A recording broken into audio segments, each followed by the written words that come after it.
దేవునికి మహిమ కలుగును గాక.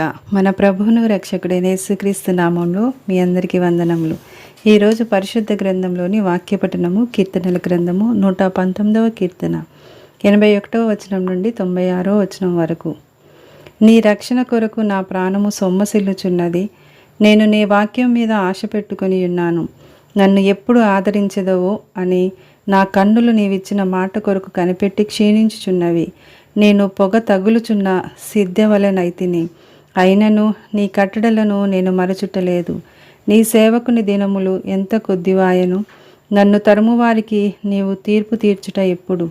నీ ధర్మశాస్త్రము అనుసరింపని గర్విష్ఠులు నన్ను చిక్కించుకొనుటకై గుంటలు త్రవ్విరి. నీ ఆజ్ఞలన్నీయు నమ్మదగినవి. పగవారు నిర్నిమిత్తముగా నన్ను తరుముచున్నారు. నాకు సహాయము చేయుము. భూమి మీద ఉండకుండా వారు నన్ను నాశనము చేయుటకు కొంచెమే తప్పెను. అయితే నీ ఉపదేశములను నేను విడవకయున్నాను. నీవు నియమించిన శాసనమును నేను అనుసరించున్నట్లు నీ కృపచేత నన్ను బ్రతికింపుము. యెహోవా, నీ వాక్యము ఆకాశమందు నిత్యము నిలకడగా ఉన్నది. నీ విశ్వాస్యత తరతరములుండును.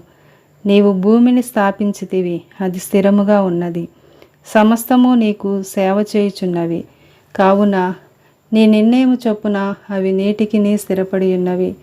నీ ధర్మశాస్త్రము నాకు సంతోషమియ్యని ఎడల నా శ్రమయందు నేను నశించియుందును. నీ ఉపదేశము వలన నీవు నన్ను బ్రతికించితివి. నేనెన్నడూనూ వాటిని మరువను. నీ ఉపదేశములను నేను వెదుకుచున్నాను. నేను నీ వాడనే, నన్ను రక్షింపుము.